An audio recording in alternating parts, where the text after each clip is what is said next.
जा रहा हूँ। ठीक है, जिस तरह आप कहते हो ना, मैं अपने पॉइंट्स का पता होता है। यहाँ देख, हमारे पास एक्सट्रीम पॉइंट है 56 पर। ठीक है, इस पर हम ट्रेड करेंगे। जब भी इस एरिया में आएगा, यहाँ से हम सेल करेंगे। एक दूसरी बात, हमने कल परसों मंडे को, मतलब ये हमारा पॉइंट था और ये पॉइंट हमने जुमे को बनाया था, तो इस एरिया में और इस एरिया में हमने ट्रेड करना था। पहले जब मंडे को मार्केट यहाँ आया तो इस एरिया में हमारी ट्रेड बनी थी। आई थिंक मैं ये आज का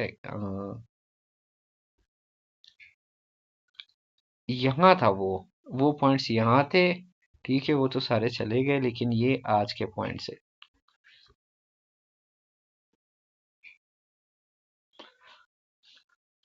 मंडे के पॉइंट्स थे और ये मंडे के बाद ये पॉइंट्स बने, आई थिंक। नहीं, ये सारे फ्राइडे के हैं। तो मंडे को जो है ना, मार्केट यहाँ से ओपन हुआ था। ठीक है, मंडे के पॉइंट्स हमने यहाँ मार्क किए कि इसने ऐसे करना है। ये पॉइंट्स मार्क किए, ये किए। मार्केट ओपन हुआ, पहले ये पॉइंट मिटिगेट किया, फिर उसके बाद इधर आया। उसके बाद फिर यहाँ से हमारे पास जब ये ऊपर चला गया तो ये पॉइंट था हमारा जिस पर हमने ट्रेड करना था। उसके बाद हमारा ये पॉइंट मिटिगेट हो गया, तो यहाँ हमारे पास ये पॉइंट बन गया, जैसे आपको नज़र आ रहा है। ऑलमोस्ट ये पॉइंट बनने के बाद फिर यहाँ से अगर आप ट्रेड करते हो, ठीक है, तो ये जो ट्रेड था आपका मंडे में, यहाँ तक भी आपका बहुत ज्यादा था। लेकिन हर ट्रेड को ज्यादा होल्ड नहीं किया जाता। जब आपका ट्रेड कुछ मूवमेंट दे देता है तो उसके बाद आप अपने ट्रेड को ब्रेक इवन कर लिया करो। सपोज करो यहाँ स्टॉप लॉस है, तो आपने इसको यहाँ रखना है, इस कैंडल के ऊपर रखना है। So as well as this is the point के पहले पहले मैंने इसको मार्क किया था कि मार्केट इससे ही रिजेक्शन लेगा।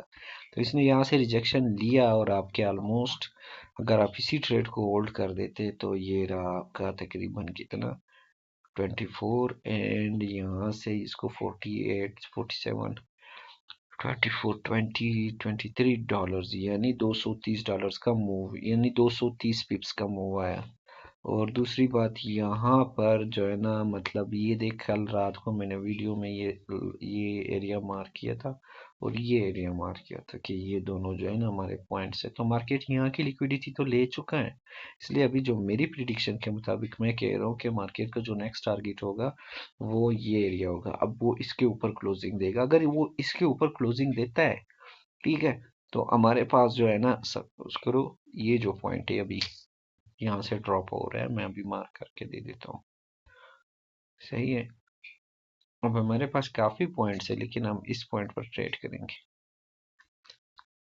ये एरिया हमारा 38, 37 से लेके 39 के एरिया उसमें, तो इस एरिया में ट्रेड करेंगे। वो भी अगर ये इस एरिया को, सबसे पहले इसका टारगेट क्या है कि इसने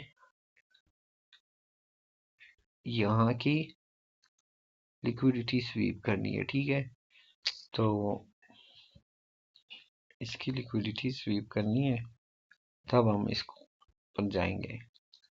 ओके, तो यहाँ से ये लिक्विडिटी स्वीप हो जाएगी तो ये चौक बन जाएगा। ठीक है, चौक के बाद हमारे पास ये पॉइंट होगा, ब्रेक ऑफ स्ट्रक्चर बनेगा, एज अगर हम आपको बताते हैं। ठीक है, तो मार्केट यहाँ से चौक है। ठीक है, मार्केट ने ब्रेक ऑफ स्ट्रक्चर दिया, गुड हो गया। सो नेक्स्ट टाइम मार्केट वापस ऊपर जाके यहाँ पे नेक्स्ट ब्रेक ऑफ स्ट्रक्चर दिया, तो ये हमारा पॉइंट था जिस पर हमने ट्रेड देना था। और यहाँ से मार्केट अब नेक्स्ट जब वो जो भी स्ट्रक्चर देगा ना, फिर हम उस पर ट्रेड करेंगे। सो लेट्स सी गाइस क्या होता है। जितनी मेरी प्रिडिक्शन है उसके मुताबिक यही होगा। और अगर मार्केट अभी जो ये लंदन सेशन में लिक्विडिटी बनी है और उसमें बनी है, नाम मैं भूल गया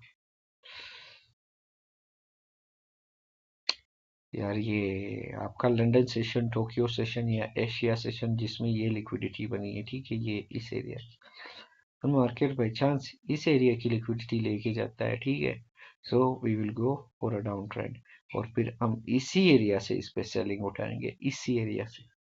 सो यही हमारा मेन की एरिया है। सो लेट्स सी गाइस क्या होता है।